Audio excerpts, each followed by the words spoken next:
17대 당선자들은 오늘 하루 거리로 나가서 당선 사례를 했습니다.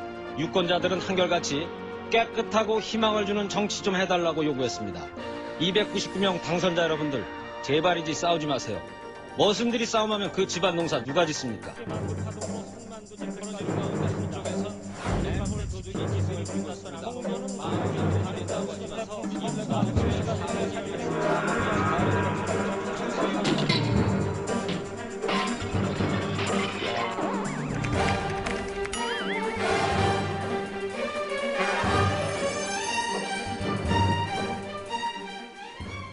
네, TV 책방 북소리 오늘도 문을 활짝 열어봅니다. 오늘 모실 분에 대해서 이렇게 소개를 해드리면 될까요? 국민 앵커에서 파산 앵커로. 네. 옆에서 지금 빵 터지셨는데, 네. 그리고 수많은 어록을 남긴 앵커로도 또 유명합니다. 2012년 2월 23일 그 이후로 뉴스에서 우리는 이분을 뵙기는 좀 어려워졌지만 다시 국민 곁으로 돌아오신 분입니다. 최일구 전 앵커님 모셨습니다. 안녕하세요. 네, 안녕하십니까. 안녕하세요. 반갑습니다. 네. 이렇게 초대해 주셔서 감사합니다. 나와주셔서 네. 감사합니다. 여기가 이 서울시청 구 건물이잖아요. 그렇죠. 제가 아마 80년대 중반쯤인가 서울시를 제가 한 2년 6개월 정도 출입을 했었어요. 네, 이 건물이었겠네요. 네. 여기 이 건물 2층이 기자실이었고 네, 뉴스 앵커를 네. 또 게다가 전설의 앵커를 전설이시죠. 예, 전설. 게다가 모셔놓고 제가 이 자리에 앉아 있는 게 너무 띄우지 예, 마시죠. 너무 별거 아닌 사람이에요. 맞죠. 그동안 어떻게 지내셨어요? 제가 2013년 2월 달에 27년 다니던 MBC라는 회사에 이제 사표를 내고 이제 나왔어요. 그래서 이 마이더스의 꿈을 꾸면서 인생 이무작 해보겠다고 나왔는데 마이너스의 손으로 돼버렸어. 마이더스가 마이너스. 어떻게 제가 연대보증 섰던 것이 또 이제 문제가 됐어요. 그래서 어쩔 수 없이 뭐 검찰 조사까지 다 받고서 검찰 조사 다 받고 무혐의 불기소 처분 돼가지고 이제 조금 이제 굴레를 좀 벗고요. 본격적인 인생 이무작을 하면서 살아가려고 마음을 먹고 있습니다. 네. 그래서 지금 어떻게 보면 그 앵커, 네. 이제 기자시잖아요. 네. 저널리스트고. 근데 우리가 그 이전에 가지고 있었던 저널리스트의 어떤 전형성이라 그럴까요? 그것을 완전히 깨버린. 그렇죠. 예, 그런 부분들에서 정말 대중적으로 굉장히 큰 어떤 화제를 몰고 왔고 네. 또 정말 뭐 그 스타와 같은 그럼요, 맞아요. 인기를 너무 띄우지. 사실입니다. 근데 사실 그때 또 많이 공감을 얻었던 것이 일종의 생활 밀착형 네. 멘트 뭐 이렇게 예. 대중들은 받아들였거든요. 그것을 어떻게 처음 하게 되셨는지도 사실 굉장히 궁금합니다. 네. 사실 그 뉴스룸 같은 데 들어가면 아무리 방송을 많이 하셨어도 좀 이렇게 긴장도 하실 것 같은데 그렇죠. 예, 쉽지 않으셨을 것 같거든요. 그렇죠. 그것도 뭐 생방송이지 않습니까? 네. 예, 누가 저보고 그렇게 뭐 튀는 멘트를 하라고 선배들이 시키거나 그러지는 않았던 거거든요. 제가 주말 뉴스데스크 앵커를 2번 했어요. 2번. 2003년부터 1년반 하고 2010년부터 1년반에 2번 했는데 앵커도 앵커 나름이에요. 예. 보통 이제 월요일부터 금요일까지 점잖게 이렇게 쫙 하는 분들 어처구니 없는 일이 아닐 수 없습니다 하시는 엄기영 선배 같은 분들, 이런 분들은 이제 메인 앵커라고 부르고, 저 같은 앵커는 이제 토요일하고 일요일 한 30분씩만 하면 되거든요. 제가 입사 때부터 저는 신문기자 하려고 그랬지 방송기자 할 생각이 없었는데 네. 방송사에 와보니까 앵커라는 게 있어요. 네. 남자 앵커는 보도국 기자들이 하고 네. 여자 앵커는 아나운서들이 하고 그러는 거예요. 그래서 나도 저 기자니까 나도 나중에 때가 되면 앵커를 한번 해봐야 되겠다, 이런 새로운 꿈을 그때 제가 가졌었는데 그래서 입사한 지 그때가 한 17년 차쯤 됐을 때 드디어 이제 그 주말 뉴스데스크 앵커를 제가 처음 하게 됐어요. 근데 처음 한 달 동안은 아무 생각 없이 앵커 멘트 다 써주거든요. 기자들이 리드 멘트니까 네, 자기가 네. 취재한 거를 소개하는 멘트를 써주니까 그냥 그거 그대로 이렇게 그냥 프롬프트에 올려놓고 읽기만 하면 되는데 좀 한 달쯤 지나면서 좀 생각이 그렇더라고요. 시청률을 지상파 3사 중에 제가 진행하는 주말 뉴스데스크의 시청률을 좀 1등으로 만들고 싶은 그런 욕심이 생겼어요. 네. 뭐 누구나 그러지 않겠습니까? 그렇죠. 그래서 어떻게 할까 고민을 하다가 생각한 게 첫 번째로 다른 KBS, SBS 앵커하고는 좀 다르게 해야 되겠다. 스티브 잡스가 항상 그런 얘기 하잖아요. Think different. 이런 것처럼 네. act different 이런 식으로. 그래 차별화를 기해야 되겠다. 그러면 어떻게 해야 될까? 하다 보니까 뭐 뻔한 그 멘트로는 안 될 것 같아요.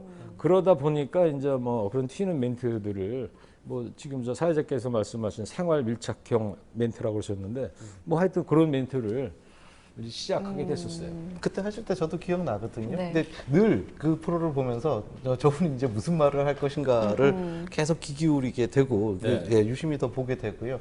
또 정말 기막힌 어떤 멘트들이 나왔을 때 정말 속이 탁 후련해지는 예. 그런 요즘에는 뭐 사이다 멘트 이렇게 그렇죠. 이제 표현할 수 있을 만한 이야기들이 나왔는데 그게 그거 멘트를 하나 만든다는 게 누가 뭐 옆에 작가가 있거나 그런 건 아니고 제가 그리고 이 보통 아이템이 이 17개, 18개 돼요. 근데 남녀 앵커가 이제 서로 나누다 보면 저한테 제가 읽어야 될 앵커 멘트는 보통 7개, 8개거든요. 네. 근데 그 모든 7개, 8개 멘트마다 제가 다 뭐 태클을 건다거나 그러진 않았어요. 네. 그냥 야, 오늘은 요거 한 2개 정도 클로징 멘트 이런 거 한 2가지, 3가지 정도만 집중적으로 이제 제가 요거는 좀 빠르게 좀 해봐야 되겠다. 뭐 세게 한번 악셀레이터 한번 밟아보든가 아니면 웃겨보든가 풍자를 해본다든가 뭐 시청자들의 이 시선을 사로잡기 위해서는 그런 식으로 했었어요. 그래서 멘트를 하나 만든다는 게 뭐 인터넷도 뒤져봐야 되고 물론 이 취재 기자가 쓴 리포트 기사의 그 자체를 제가 이해를 100% 일단 해야 될 것이고 네. 거기다가 좀 더 제 색깔을 좀 가미하는 그런 작업인데 거기 사실 아무것도 아닌 것 같지만 시간도 많이 걸리. 시간 많이 걸려요. 뭐 짧은 뭐 예를 들어서 무슨 뭐 도박하는 사람들을 잡았는데 걔네들을 뭐 짱구라고 부른다는 거예요. 기억나요. 그래서 이거 웃기게 한번 해봐야 되겠는데 벌써 그날은 웃겨. 제가 하루 종일 너대 시간을 그것만 했어요. 아, 이거 웃길 수 있는데 어떻게 웃길까? 짱구 그러니까 애들 보는 만화와 짱구는 못 말려가 생각이 나는 거예요. 그래 근데 말리는 거에다가 이 포커스를 맞춰볼까? 그러다가 오징어는 말려도 짱구는 못 말린다 이제 이런 거. 그러니까 짱구 엄청 굴리는 거죠 그날도. 몇 시간씩. 그러다 하다가 아니 한 번 더 웃겨볼 수 있을 것 같아. 또 생각하고 그러다 보니까 시간이 많이 걸립니다. 야, 또 이제 이런 것도 있어요. 뭐 이런 멘트 하다가 명예훼손이라든가, 뭐 비방이라든가 이런 거에 지적이 돼서 또 제가 소를 당할 수도 있단 말이죠. 네. 이런 부분은 또 어떻게 피해 나가야 될까? 고민들이 많죠. 네. 그게 근데 이제 그런 거를 안 하고 그냥 써준 대로 써 있는 대로 그냥 하기만 하면 이렇게 짱구 굴릴 이유가 전혀 없는 건데 근데 제 오로지 목표는 어떻게든지 시청자들의 시선을 사로잡아서 제가 진행하는 주말 뉴스데스크의 시청률을 높여보겠다는 그 일념 그거 하나였어요. 월급쟁이로서 당연히 가져야 될 소명 아니겠습니까? 근데 실제로 시청률이 좀 많이 올랐죠? 뭐 오르긴 올랐죠. 뭐 항상 이기지는 않았습니다만은 대체로 좀 괜찮았다고 하고 기억이 됩니다. 어떻게 보면 그 짧은 순간의 멘트 하나 때문에 그게 그렇게 집념의 삼률일 거라고까지는 생각을 못했어요. 그러니까 보통 분들은 그래요. 어떻게 그 생방송에 애드립을 그렇게 하냐. 네. 애드립 애드립이 절대 아닙니다. 그런 걸 어떻게 애드립을 해요. 그렇죠. 뉴스를 녹화를 한다면은 애드립을 했다가 뭐 편집해서 삭제하거나 그럴 수는 있지만 절대 그건 애드립은 안 되는 거죠. 생방송으로 그 짧은 뉴스 하는 그렇죠. 거. 이게 2-3개 뉴스뿐이었다고 말씀하시지만 어쨌든지 간에 앵커분들마다 스타일이 다 있지만 네. 그런 앵커는 처음이었기 때문에 또 화제가 되고 임팩트가 그만큼 아니에요. 좀 처음이 강했던 거 아니라, 아닐까요? 제가 그 책에도 썼습니다만 어릴 적 기억이 있었어요. 그 봉도환 앵커라고 옛날에 50 들어서면서 언론통폐합 때 KBS ETV로 바뀐 TBC라는 데가 있거든요. 거기 봉두환 앵커라고 있었어요. 저희 선친께서 그 흑백 텔레비 시절이었는데 매일 그 뉴스를 보셨어요.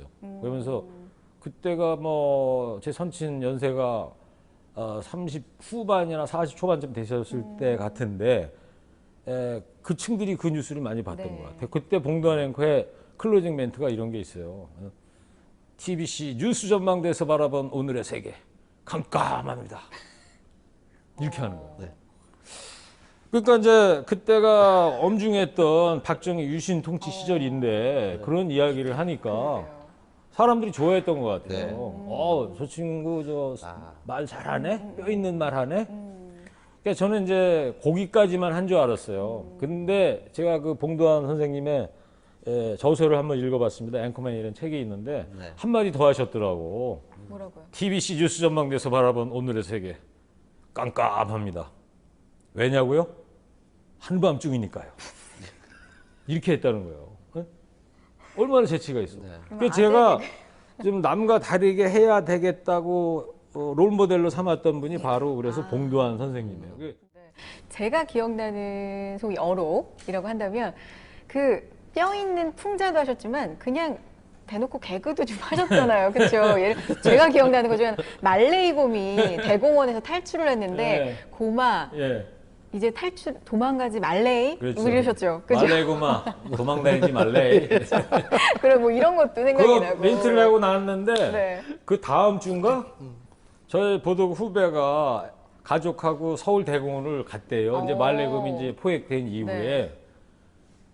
그 친구가 제 휴대폰으로 이 사진을 찍어서 보냈어요. 그날 제가 일요일 날인데 뉴스 준비를 하고 있었는데 사진이 도착한 거예요.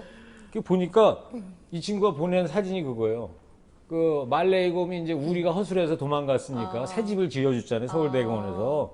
거기 서울대공원에서 그 이 현수막을 펜스에다 붙였어요. 그대로. 새 집 지어줄게 도망가지 말래 이렇게 썼더라고. 예. 그러니까 제 멘트를 이제 그대로. 차용을 해가지고 이제 이렇게 쓴 거. 그렇구나. 그런 적이 있었어요. 일종의 그것도 반향이죠. 그렇죠. 멘트가 그렇죠, 뭐 반향을 그렇다고 일으키는 봐야죠. 거죠. 예. 그러니까 이제 뭐 저는 이제 이런 게 있어요. 말릴 수 없는 끼라고 그럴까? 개그감. 모르게 앵커멘트나 뭘 딱 보면은 아, 요거는 웃겨야 되겠다. 어. 요거는 그런 알게 모르게 그냥 팍 꽂혀버려. 네. 이거 웃기려면 이거 어떻게 웃겨야 될까? 가만히 이제 생각을 하는 거야 앉아서. 네. 말레이곰? 경상도 사투리로 하지 말레이 뭐 이런 생각이 나요. 그래서 제 취미가 이제 그 유머책 보고서 친구들한테 이렇게 해주는 게 제 취미인데 그 썰렁 유머 있잖아요. 있죠. 소위 요새 뭐 아재 아재 개그라고 개그. 썰렁 개그죠. 7080 유머들. 원래 그 저희가 이제 책 프로잖아요. 네. TV 책방 네, 북소리. 그럼요. 그래서 이제 책 이야기를 중심에 두고 해야 되는데 그래서 네. 보통 방송 프로가 들어가면 앞에 이제 저자 소개 뭐 이 부분이 어떻게 보면 인트로처럼 이제 잠깐 들어가고 그다음에 이제 본격적으로 책 얘기로 네. 들어가거든요. 근데 지금 책 얘기하기 전에 그러니까요. 제가 말을 너무 많이 하고 아니에요. 너무 아닙니다. 재밌어서 네. 계속 빠져들어서 들었는데 어쨌든 우격다짐으로라도 네. 이제 책 얘기로 들어가 예. 보겠습니다. 책 제목이 인생 뭐 있니 네. 이렇게 되어 있습니다. 물음표가 달려 있어서 인생 뭐 있니? 뭐 이렇게 묻는 그런 운율이 느껴지는 제목인데요. 이 저자가 직접 어떻게 이 책의 기획 의도, 그러니까 네. 이 책을 왜 썼냐 네. 이 부분에 대해서 한번 좀 말씀해 주셨으면 좋겠습니다. 솔직하게 말씀을 드리면 이 책을 쓴 이유는 제가 이제 본격적으로 이제 인생 이모작을 해야 되는 거고 네. 처음에는 자기계발서 같은 거를 쓰려고 그랬어요. 어떻게 하면 이 발표 공포증 같은 거 있지 않습니까? 네. 이런 거를 나는 어떻게 극복했고 나만의 노하우는 이런 거니까 뭐 이런 식으로 이제 써보려고 했는데 그 한 반쯤 쓰다가 보니까 그렇게 하는 것보다는 에세이집을 한번 내보는 게 어떻겠느냐 이런 또 이야기도 있고 그래서 방향을 바꿔서 이제 저렇게 에세이집을 이제 쓰게 됐어요. 그 책을 보면 회생, 네. 파산 뭐 이런 이야기 나오잖아요. 사실 아까 이렇게 지냈습니다라고 쭉 말씀해 예. 주셨지만 담담하게 말씀해 주시지만 정말 힘든 시간이셨잖아요. 그럼요. 그렇죠. 회생과 파산 사실 그 회사에 좀 안정적으로 계실 때만 해도 생각 못했던 그렇죠. 일일 수도 있는데 네. 갑자기 그렇게 인생에 뭔가 소용돌이가 찾아오고 겪으시면서 어떤 의미를 좀 그 속에서 찾으셨어요? 그런 게 있더라고요. 이 살다 보니까 역경이라는 것은 예고 없이 찾아오는구나 이런 생각을 합니다. 우리가 인생에서 겪는 역경이라는 게 여러 종류가 있을 것 같아요. 첫 네. 번째는 저 같은 어떤 금전적인 경제적인 이런 것이 가장 많을 것 같고 두 번째는 뭐 건강 같은 것도 그런 거 아니겠습니까? 갑자기 뭐 암에 걸린다든가 급성 백혈병에 걸려서 시한부 판정을 받는다든가 아니면 교통사고가 나서 중태에 빠진다거나 뭐 현장 사망하면 뭐 고민할 것도 없겠지만 세 번째는 뭐 또 어떤 이 사랑에 대해서 그것도 역경으로 찾아오잖아요. 그렇죠. 이 살다 보면 다양한 종류의 역경을 맞이하게 되는데 이게 처음에는 안 그렇겠지라고 이런 역경이 찾아올 거라고는 전혀 예상을 못 하다가 어느 날 빵빵 이런 게 찾아오는구나. 네, 네. 그런 생각을 많이 했습니다. 예. 그래서 그렇다면 이 역경을 어떻게 넘어야 될까. 예. 그런 한 3, 4년 동안에 정말 제 흑역사였는데 참 여러 가지 힘든 과정들이 많았어요. 이거 뭐 다 이야기할 수는 없는 것 같고 이 짧은 시간에. 예. 저는 그런 생각이 들었어요. 네. 이렇게 TV에서 제1구 앵커를 뵐 때나 네. 지금 이제 이번에 책을 읽을 때도 마찬가지였는데 나는 왜 저분에게 관심을 가지는가라는 걸 스스로 제가 한번 반문해 본 적이 있거든요. 네. 근데 그 이제 본인에게는 뭐 여러 가지 난관도 있고 어려움도 겪고 이제 그러셨지만 말하자면 이렇게 그 관자의 입장에서 보는 사람 입장에서 봤을 때는 이 시대적인 어떤 의미 맥락을 같이 갖고 계시다라는 생각이 들었거든요. 네. 뭐 말하자면 어떤 뭐 불이건 불합리건 본인이 판단했을 때 그 기준이 넘어섰을 때 나는 과감하게 그 회사 뭐 네. 20몇 년을 다닌 곳도 때려친다. 네. 멋지게 나오셨고요. 저는 그 말씀하시니까 제가 뭐 사표 내기 전에 2012년에 MBC가 이제 170일 파업을 했지 않습니까? 네.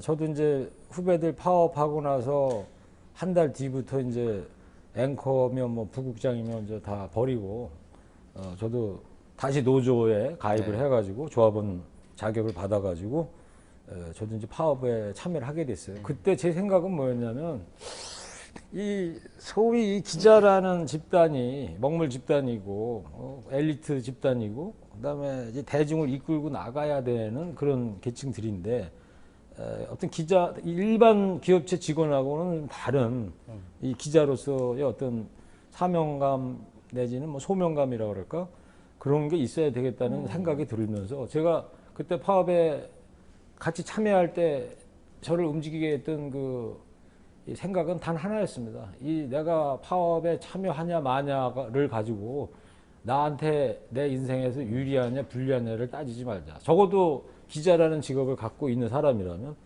이게 유불리를 따질 게 아니라 틀리느냐 맞느냐 이것만 생각을 해보자.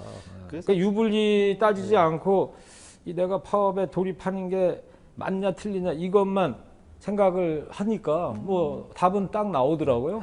그래서 이제 저도 파업에 이제 동참을 하게 됐던 거예요.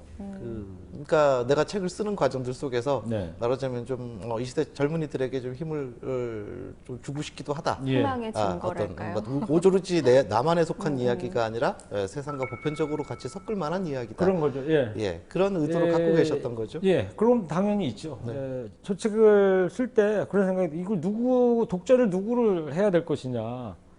제일 먼저 떠오른 사람이 저처럼 연대보증 쓴 게 문제가 돼서 고생하는 분들하고 좀 공감을 좀 해야 되겠다는 생각이 컸고 두 번째 또 이 땅에 지금 젊은이들 얘기하니까 이 청년 실업 이 문제로 고통받는 또 청년들이 많을 테니까 그 친구들도 얼마나 힘들 거 아닙니까, 걔네들도. 저야 한 30년 가까이 뭐 MBC라는 데서 생활을 해왔기 때문에 내가 좋아하는 일, 또 잘하는 일이 뭔지를 저는 이미 경험을 해봐서 안단 네. 말이에요. 근데 청춘은 그걸 모르거든. 해봤어야 알지. 그래서 그 청춘들한테도 좀 위로가 될 수 있는 그런 이야기 또 기획을 저 책 속에 이제 담겨져 있죠. 저는 그런 이야기 해주고 싶습니다.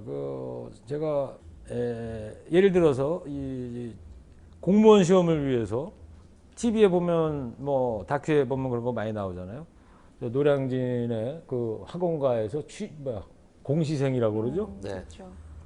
그걸 하기 위해서 몇 년씩 그냥 뭐 거기에 매진하는 친구들의 사연들을 보게 되는데 글쎄 그 젊음을 그 시간에 몇 년씩 거기서 학원에서 썩혀야 될까. 차라리 그 아리스토텔레스의 걔는 그랬다는 거예요. 양쪽 옆에 똑같은 먹이가 있으면 아무거나 닥치는 대로 먹는다는 거예요. 근데 비리당의 당나귀는 양쪽에 똑같은 건초더미가 있어도 이거 먹을까 저거 먹을까 맨날 고민만 하다가 결국엔 굶어 죽었다라는 거래요, 이게. 그러니까 저는 이런 이야기하면 또 뭐 젊은 친구들이 저도 꼰대 발상이다 이런 이야기 한다고 그런다는데, 저도 옛날에 대학교 4학년 2학기 때 기자 시험 본다고 뭐 한 5군데 이상 봤어요. 근데 안 되더라고. 1차도 안 돼. 그래서 저는 그때 무슨 생각을 했냐면, 일단 졸업하고 내년 1년만 더 이 언론사 시험에 한번 도전했다가 내년에도 안 되면 이게 내 팔자가 아닌가 보다 때려치고 다른 걸로 먹고 살려고 그랬어요. 그런데 맨 마지막에 본 MBC라는 시험이 어떻게 운 좋게 돼가지고 합격이 돼가지고 넌 운 좋게 먹고 살았지만, 그러니까 젊은 분들한테는 그런 얘기 해주고 싶어요. 불의당의 당나귀 같은 오류를 범할 게 아니라 이 아리스토텔레스의 개처럼 이것저것 막 한번 경험을 해보는 거. 청춘들은 그런 게 묻습니다. 아니 제가 좋아하는 일 잘하는 일 뭔지 모르는데 제가 어떻게 그걸 찾아냅니까? 근데 그걸 찾아내는 거는 자기 인생이니까 자기들이 책임을 져야 돼. 예. 그러기 위해서는 어떻게 해야 되겠어요?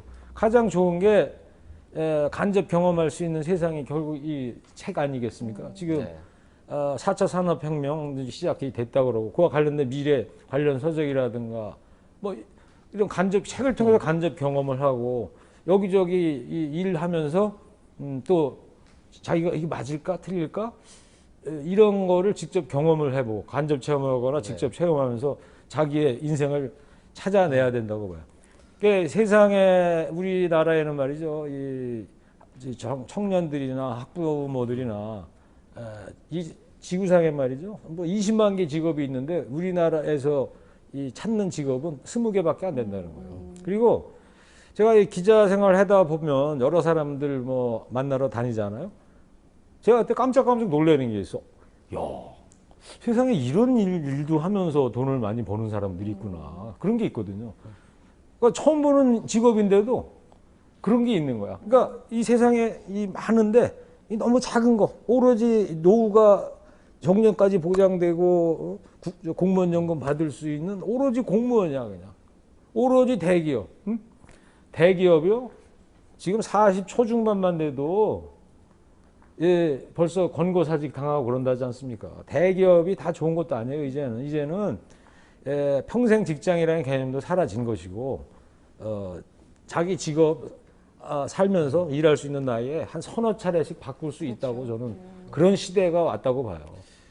요즘에 교육학에서도 지금 말씀하신 대로 그런 이야기들을 네. 많이 합니다. 그러니까 지금 벌써 이제 40, 50대만 하더라도 인생을 말하자면 이모작. 그러죠. 지금 이제 네. 그걸 이제 텀이라고 보면은 이제 2텀을 살아야 되는데 지금의 20대 청년들은 아마 3텀 정도. 그렇죠. 지금 초중학교를 다니고 있는 어린 친구들 같은 경우에는 심지어는 6번을 네. 직업을 바꿔야 될 네. 거다. 이렇게 미래학자들 지금 얘기하고 있거든요.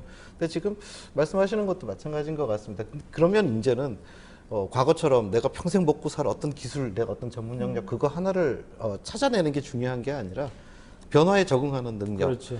내가 좋아하는 것을 어느 순간에 잘하는 것으로 만들어서 내가 지금 갖고 있는 직업에 플러스를 시키든지 아니면 새 직업으로 옮기든지 그렇죠. 이렇게 할 수 있는 그런 열린 자세? 예, 네, 그런 게 능력이 필요해요. 필요하고 그래서 이제 독서가 필요하다 그렇죠. 이런 이야기들을 하는데 지금 말씀하시는 거하고도 아주 일맥상통하는 네. 부분이 저는 이 뭐 MBC 나갈 때 뭐 잘 나갔다 소위 뭐 이런 거 있잖아요.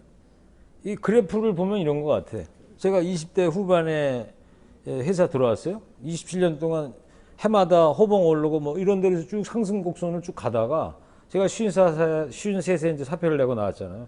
이게 이렇게 잘 가던 그래프가 한 번에. 한 번에 세상을 좀 다시 보게 됐습니다. 제 친구 중에는 이제 고등학교 다닐 때 이거 하던 친구 있어요. 공부 못했어. 지금 얘가 뭐를 하고 있느냐? 이 철강 특수강 공장 한 100억대 되는 자산가가 됐어요. 물론 이제 이 청년들은 이제 그 얘기를 들으면 당신네들은 기회가 많았지 않냐 이런 얘기 합니다만은 꼭 그렇게만 얘기할 건 아닌 것 같아요. 그래서 저는 조금 전에 제가 사례를 든 친구의 경우를 보자면 자기가 처음부터 큰 회사 들어간 게 아니에요. 조그만 데부터 들어가가지고 그렇게 해가지고 자기가 키워가지고 이제 사장이 된 건데, 그러니까 처음에 대기업 같은 데 가잖아요. 뭐 이렇게 가겠지. 그러다가 어느새 턱 이렇게 꺾이는 그런 그래프 인생보다는 부침은 있더라도 어느 정도 때가 되면은 쫙 그래도 이렇게 팍 떨어지지 않고 은퇴 이후에도 갈 수 있는 거. 그것은 오로지 자기만의 일을 가졌을 때 그게 가능하다는 생각이 드는데. 그렇죠. 이 책에도 이제 나오지만 네. 미국의 이제 커뮤니케이션 전문가 얘기를 하십니다. 네네. 폴 폴 스톨츠. 스톨츠, 예. 네. 그 이제 역경 역경 지수 역경 이야기 지수. 하시죠. 그래서 보면 어드버시티 코션트인가.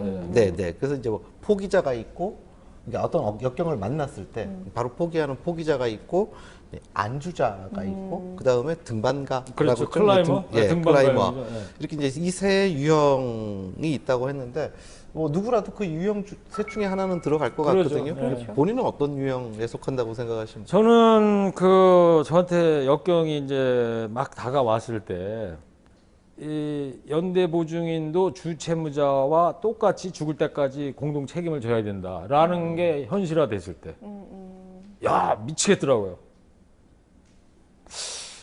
그래서 처음에는 퀴터, 포기할 수는 없는 거고, 그렇다고 제가 뭐 한강 다리로 가긴 싫었고, 두 번째 유형이 이제 캠퍼거든요. 안주자. 캠핑 온 사람 마냥 텐트 쳐놓고 그 안에서 안주한다 그래서 캠퍼라고 폴 스톨츠 교수는 이제 분류를 해놓은 건데, 제가 했던 일이 바로 그 안주자였어요. 안주자. 처음에는. 그렇죠. 네.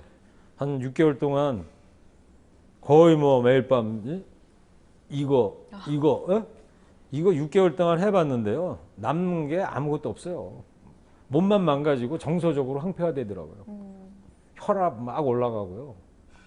그러다가 문득 이렇게 살아서는 안 되겠구나. 클라이머가 돼야 되겠구나. 그래서 이제 클라이머 쪽으로 옮겨 타게 된 거예요. 근데 이제 등반을 해야 되는데 역경을 넘어야 되는데 그렇게 이제 바꾸고 나니까 어떤 변화가 있으셨습니까? 내면적으로. 이 조급하게 생각해서는 안 되겠다. 이게 일이라는 게 뭐 조급하게 생각한다고 그러고 이렇게 되면 또 어떻게 돼? 저렇게 되면 또 어떻게 돼? 이런 고민 한만 해봐야 이게 풀리지 않는 일이거든요. 그래서 일단 여유를 좀 가져야 되겠다. 심적인 여유. 이게 가장 중요한 것 같아요. 그 다음에 나 자신을 사랑해야 되겠다는 거. 이게 가장 중요해요. 자기 존중. 그렇죠. 예. 자존감. 네.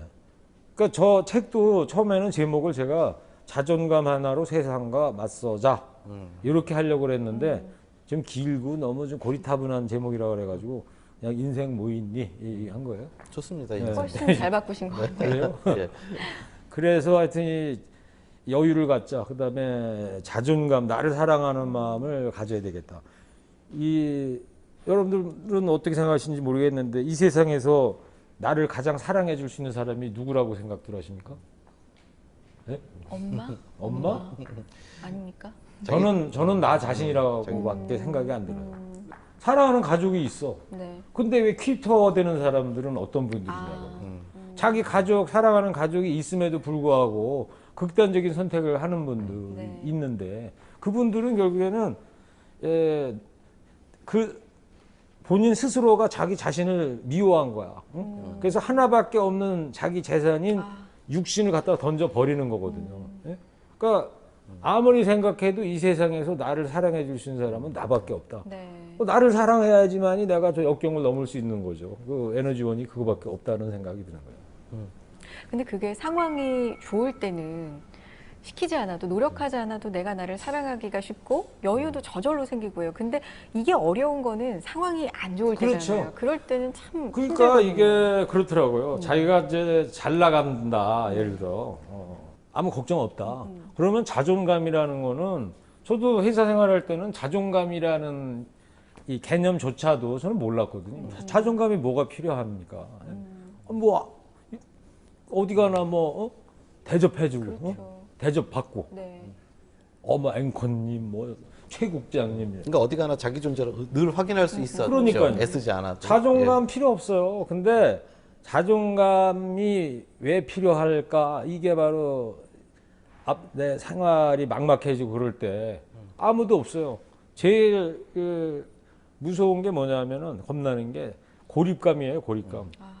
하루 종일 휴대전화에 벨이 안 울릴 때 그때가 제일 안 좋은 것 같아요. 그러니까 저도 뭐 산에 가끔 다녀봤습니다만은 그 넥타이 메고 저 관악산 그런데 왜 뉴스에 보면 나오잖아요. 그런 분들 심정이 이해가 되더라고. 이 마음을 좀 많이 내려놓으셨어요. 그래야지 될 이 것 역경을 같아요. 넘게 되더라고요. 최일구는 이런 사람이다. 최일구의 역사는 이러하다. 뭐 이런 그야말로 정말 솔직하게 자신의 민낯을 다 드러낸 그런 에세이, 그런 네. 책이다 이렇게 볼 수 있겠는데요. 그래서 그동안 가족분들, 오히려 가족들이기 때문에 더 말씀을 못하시고 이야기 못했던 그런 이야기들도 이 책에는 들어가 있을 것 같은데 네. 책 나오고 나서 가족들 반응은 어떠셨습니까?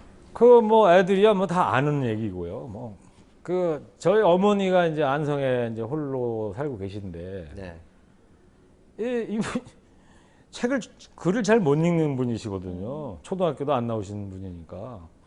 근데 어떻게 뭐 떠듬 읽으시는 거야. 그래서 그러시길래 아주 기특해가지고 제 책을 펴놓고 뭐 이런 식으로 읽으시니까. 해독을 하시나 봐.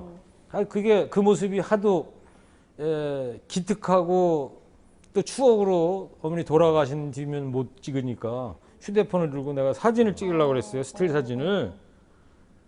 그랬더니 이 노인네가 날 휴대폰을 든 내 얼굴을 보더니 갑자기 대성통곡을 하는 거예요.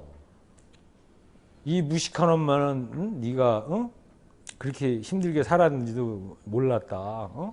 이 무식해가지고 택도 떠듬 읽고 있는데 네가 그렇게 막 수전증도 생기고 예? 고통스럽게 살았다는 거를 처음 알았다. 책을 뺏어버렸어요. 그래서 노인네 쓰러질 것 같더라고. 그러니까 제가 안성에 내려가면 그런 얘기는 일체 안 하니까 예? 뭐 잘 있는 거지 뭐 그러면 아예 걱정 마시옵니. 항상 그렇게 해왔으니까 어머니가 가장 큰 충격을 받으신 것 같아요. 책 좀 많이 읽으셨냐 했더니 이제 한 반 정도 읽으셨다 그래. 그래서 뒤에는 내 앵커 했던 얘기 써놓으니까 그거는 울지 않고 읽어봐도 된다고. 예. 이제 다음 책 쓰실 때는 어머님을 미소 짓게 만드는 책을 이제 쓰셔야 되겠네요. 이제 그런 빚을 하나 지신 거네요. 또 쓰셔야 되겠습니다. 어머니께서는 좀 가슴 아프셨겠지만 정말. 예, 좀 거리가 있는 독자 입장에서는 이분이 이제 이 디딤돌을 통해서 바로 이러한 어떻게 보면 진짜 마음을 내가 내려놓고 본인의 어떤 삶에 대해서 말하자면 정말 솔직하게 들여다보고 이것을 기반으로 해서 이제 이분이 다시 힘차게 출발을 하시려고 하는구나. 네. 이런 희망이 보이는 네. 정말 이렇게 희망의 메시지를 그래요. 준다라는 네. 생각이 저는 들었거든요. 네. 그래서 그러니까 그겁니다.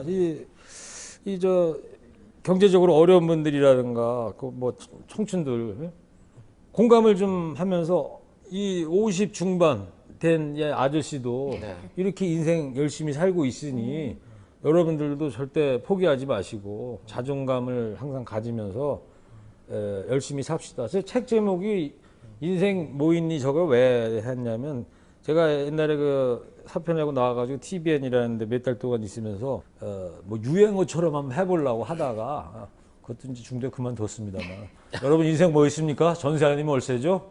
열심히 살자고요. 이런 멘트를 한 적이 있는데 그게 무슨 뜻이냐면 이 각자 이 처한 삶을 말이죠. 개인이나 가정마다 다 다른 겁니다. 그렇죠. 예. 왜 나만 이러냐? 왜 나를 낳으셨나요?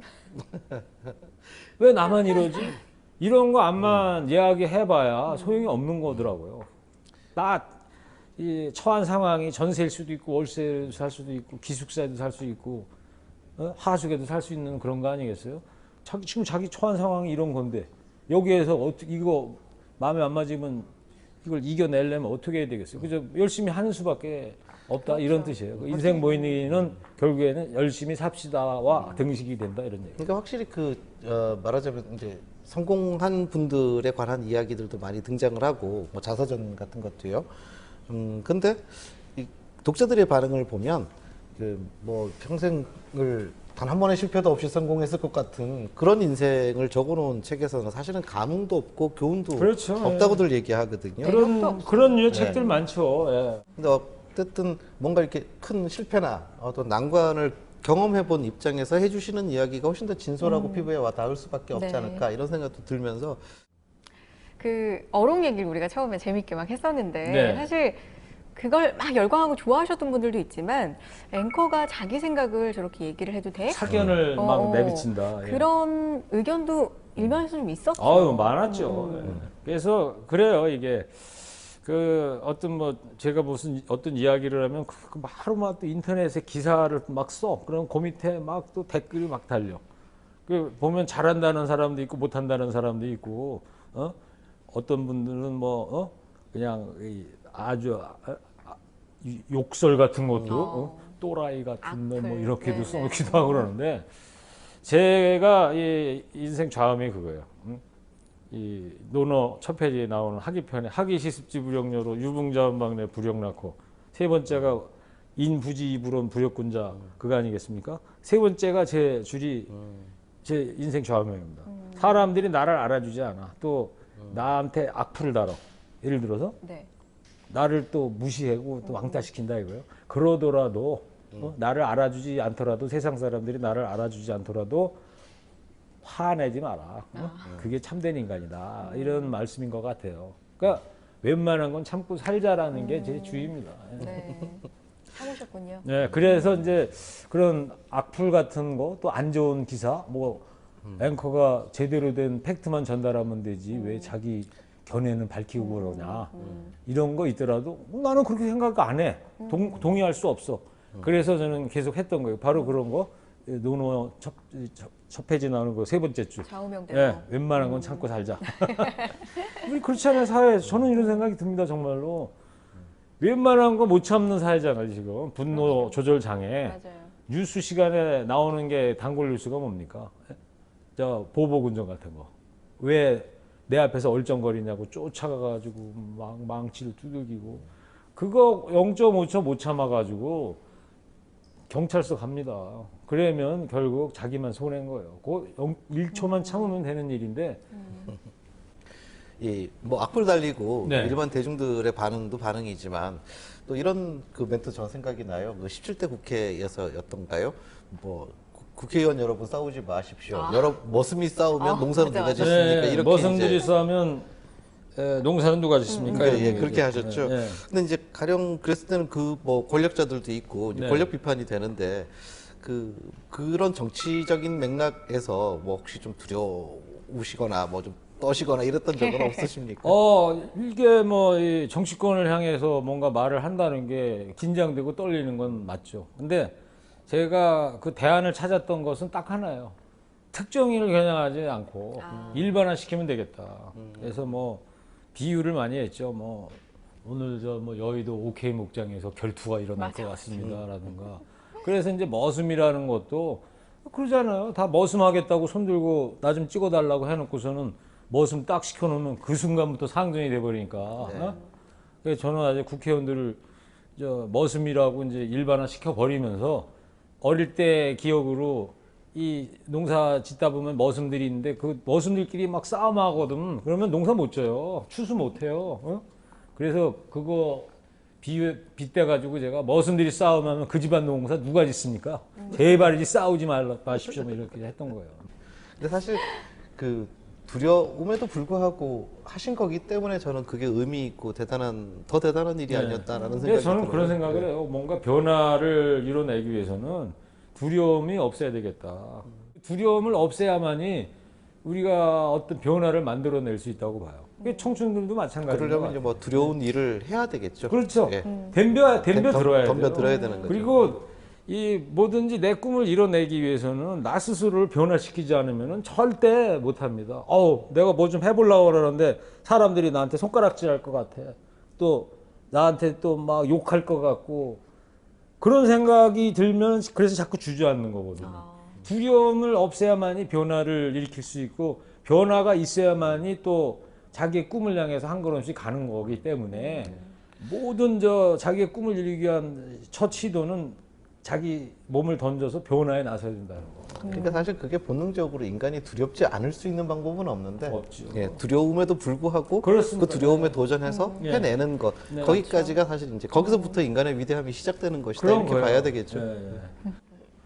앵커를 1년 반, 1년 반, 네. 뭐 한 3년 정도 네. 하신 건데 어쨌든 뭔가 다른 앵커로 기억에는 많은 분들의 기억이 있으신 거잖아요. 네. 앵커는 이래야 한다라는 뭔가 나름의 원칙이 좀 있으셨을 예. 것 같은데. 뭐 앵커는 그래요. 사실 보도를 해야 되겠죠.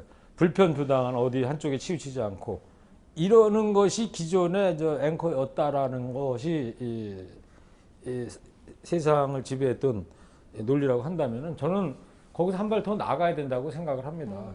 그래서 앵커도 이제 저널리스트인데 저널리스트로서 이제 생각 너무 동떨어지는 생각 같으면 안 되겠지만 적어도 이 우리 사회 공동체에서 지적할 수 있는 만한 그런 사안에 대해서는 뭔가 자기 의견을 표출할 수 있는 사람이 앵커여야만 한다.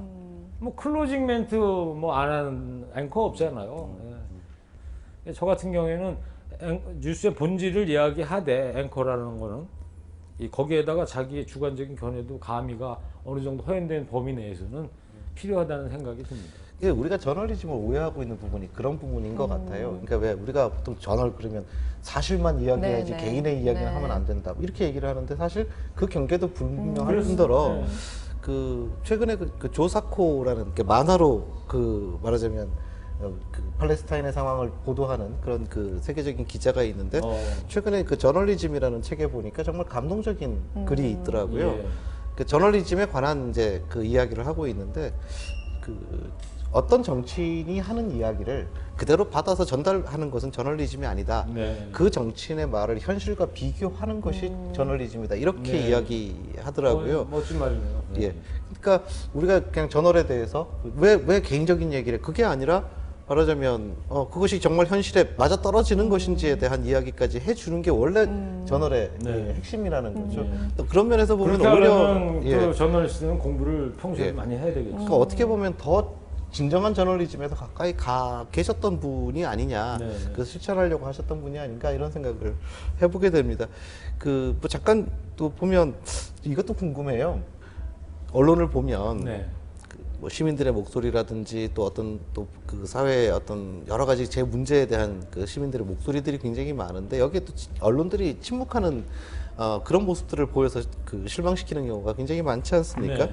그래서 이제 제가 궁금한 거는 지금 당장 지금 이 시간에 뉴스데스크 지금 앵커로서 자리에 다시 앉으셨다라고 네. 생각을 하고 그러한 언론 그 자체에 대해서 뭔가 일침을 가하는 말씀을 한번 그 멘트를 한번 해주신다라면 어떤 멘트를 해주실지 궁금합니다. 이 언론이란 대중이 없어서는 존재할 수 없는 것입니다. 대중이 생각하는 바 이거를 반영해 주는 것, 대중이 원하는 것 이런 거를 찾아내서 제대로 짚어주는 것이 바로 우리 대한민국 언론의 본연의 자세가 아닐까 생각하는데 그 점이 지금 현재로서는 아쉽습니다. 이런 사회가 빨리 오는 날이 왔으면 좋겠습니다. 네. 평소에 4시간, 5시간씩 준비하시던 멘트를 즉석에서 즉석에서 제가 요구하니까. 말씀드린 것 자체부터가 무례한 일인 거는 아는데 그래도 하시고 싶은 말씀이 이게 그럼요. 예, 말하자면 평생을 말하자면 기자로서 저널리스트로서 사시면서 하시고 싶던 과연 얘기죠. 그런 날이 대한민국에서 올까요? 제가 그 뭐 저기 광화문 저 사거리에서 저 책에도 썼습니다마는 80년 제가 대학교 2학년 때 거기서 이제 보도블록 깨가지고 시위했던 때고 87년 60민주항쟁 때 취재 기자로 광화문에 서 있었고 그러다가 2012년 또 6월 달에는 여기다 이 목걸이 딱 걸고서 이거 해놓고 1인 시 2시간 동안 서 있었어요. 그 광화문 내거리에서. 그 세 번째 53살 됐을 때 또 이거 서 있으면서 그런 생각이 들었어요. 야, 아까 말씀드린 것 마냥 대학생 때는 여기서 데모했고 취재 기자 할 때는 여기서 취재했는데 아직도 이 내가 53살이 됐는데도 바뀐 게 하나도 없구나. 과연 대한민국에 그야말로 언론의 자유가 본물 터지듯이 터질 날이 과연 있을까? 그런 생각을 들었어요. 그 이후로도 벌써 지금 4년이라는 세월이 흘렀지만 그때보다도 더 오히려 침묵하는 일들이 많은 것 같고요. 예. 근데 그럼에도 불구하고 희망을 말씀하셔야 되기 때문에 책을 쓰셨고 그래서 지금 광화문 가까운 지금 이 시청에 다시 나와 앉아 계시는 거 아닙니까? 그러네요. 예. 네. 말씀은 그렇게 하셔도 뭐 영원히 희망은 꿈꾸시는 분이시죠. 그런 날이 와야죠, 반드시. 네, 그럼요. 예. 인생 뭐 있니? 최일구 앵커와 함께하고 있습니다. 독자분들의 질문으로 또 대답으로 이어가도록 하겠습니다. 만나보시죠. 당시 국민들의 심정을 대변하는 멘트로 속이 후련했었습니다. 다시 뉴스로 복귀하실 생각은 없으신가요? 네, 언론고시를 준비하고 있는 학생인데요. 기자가 되기 위해서 가장 중요한 것이 어떤 게 있을까요? 이 독자분께서는 당시에 정말 팬이셨나 봅니다. 네. 국민들의 심정을 대변하는 멘트로 속이 후련했었습니다. 다시 뉴스로 복귀하실 생각은 없으신지요? 이렇게 물었습니다. 네. 뭐 생각은 있지만 불러주는 데가 있어야죠. 전 자영업자니까. 저는 그래요. 앞으로 인생 이모작을 앵커 너무 힘들어요. 많이 생각해야 되고 그래서 저는 앵커보다는 뭐 제 개인적인 바람입니다만 뭐 방송인 비슷하게 그다음에 작가 뭐 이런 걸로 좀 가보고 싶어요. 작가이자 방송 진행자. 지금 이제 말씀을 하시는 오늘 좀 말씀을 나누다 보니까 이제 워낙 그 자유주의자시라서요. 말하자면 뭐 이게 세상의 순리다. 말하자면 나한테 온 순리다라고 하면은 또 언제든지 그때 생각해보고 또 고민을 해서 뭐 다시 뉴스를 진행하라고 하면 또 얼마든지 하실 것 같기도 그런 한데요. 기회만 있다면요. 예. 저는 기회가 있다면은 어디든지 가서 최선을 다한다. 그렇습니다. 네. 예. 캐릭터가 분명하셔서 충분히 가능성이 정말요? 있을 것 같다는 생각이 저는 드는데요. 감사합니다. 네. 자, 두 번째 독자 질문 드리죠. 언론고시 준비하고 있는 학생으로부터의 질문입니다. 기자가 되기 위해서 중요한 조건을 꼽는다면? 네. 그 뭐 기본적인 소양이겠죠. 소양. 이 기자라는 직업이 이 글을 쓰는 사람들이고 네.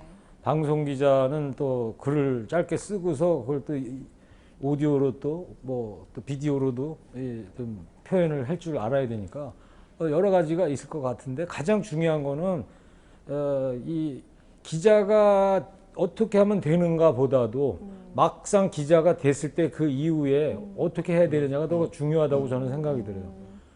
그게 가장 중요한 게 제가 볼 때는 뭐 우리가 문사철 얘기합니다만은 다 필요하겠죠. 그러나 이 역사 의식이 상당히 기자를 지망하는 청춘들한테는 확고하게 좀 있어야 되겠구나. 자기 나름대로의. 우리가 뭐 요새 케이블 TV 이런 데 보면 젊은 친구들 나와가지고 옛날 뭐 이조 시대 얘기, 조선 시대 얘기 뭐 얘기하는데 저는 그 조선 시대 그 스토리보다도 우리나라의 어떤 이제 근현대사, 일제 강점기 이후부터 유신 시대까지랄까? 우리가 50년대, 60년대 역사 잘 제대로 아는 사람 별로 없습니다. 네. 보도연맹 물어봐도 보도연맹 뭔지 몰라요. 보도연맹 사건. 그래서 이 기자들한테 가장 요구되는 그 인문학 중에서 가장 중요한 것은 현대사일 것이다. 저는 생각이 들어요. 뭐 저라고 뭐 그걸 다 알겠습니까? 모르면 또 책 찾아보거나 그런 거를 제대로 알아야지 기사를 일단 잘 써. 어떤 의제를 내가 세팅을 해야 되겠구나. 이 문제 의식이 없으면 멍하니 있는 거죠. 뭐. 제일 중요한 게 저는 그거라고 봐요. 네. 그런 거를 고민하기 싫다? 그러면 기자 안 하는 게 나아. 그러니까 직업인으로서의 기자라고 생각하지 마시고 기자 그러면은 뭔가 다른 일반 기업체 직원하고는 다른 뭔가 소명 의식은 좀 있어줘야지 된다. 예. 월급 받으려고 기자 하려는 거는 좀 안 했으면 좋겠다는 게 제 생각이에요. 그러려면 딴 거예요. 네. 전적으로 동감이 됩니다. 네. 그러니까 그냥 기자가 되려고 하지 말고 좋은 기자가 되기 위해서 그렇죠. 계획을 세우고 그런 목표를 정하라. 그리고요, 또 이제 회사 기자 생활 하면서도 이제 선후배라든가 또 취재원들과 어떤 토론이 많이 생기잖아요. 뭘 알아야지, 기본적으로. 그렇죠. 네. 네, 이제 TV 책방 북소리의 마지막 질문이자 공식 질문 드리겠습니다. 최일구 앵커님께 책이란 어떤 의미입니까? 아이스크림 냉장고라고 생각합니다. 특이합니다. 네. 왜요? 뭐 답답할 때 쭉 문 열고서 하나 빼물면 좀 속이 좀 시원해지고요. 그렇죠. 또 괴로울 때 또 제가 즐겨보던 책 다시 한번 꺼내서 먹듯이 하다 보면 맞아. 이 생각을 다시 한번 일깨워지게 하고 밑줄 쳤던 거 다시 읽게 되고 그러다 보면 마음 충전을 새롭게 하게 되고 그래서 아이스크림 냉장고다 비유를 하겠습니다. 말하자면 이 삶의 환기를 상징하는 그러네요. 예. 네, 그럴 수도 있겠어요. 예. 지금까지 어쨌든 나온 이야기들 중에서는 가장 상큼하고 그렇죠. 귀여운 그런 책에 대한 비유셨습니다. 여름이기도 하고 배설감과도 어울리고요. 맞아요. 자, 앞으로도 이렇게 창의력과 행동력이 결합된 그런 독특한 또 행복, 성공적인 인생 이모작 기대해 보겠습니다. 고맙습니다. 네, 감사합니다.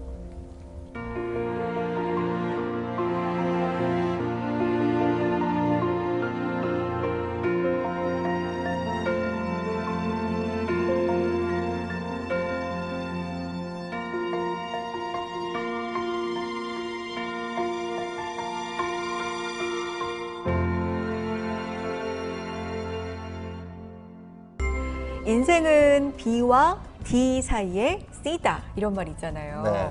이 책에도 나오는 그 유명한 사르트르가 한 말인데 출생, 벌스와 죽음, 데스 사이에 수많은 선택, 초이스로 이루어진다는 거죠. 그렇죠.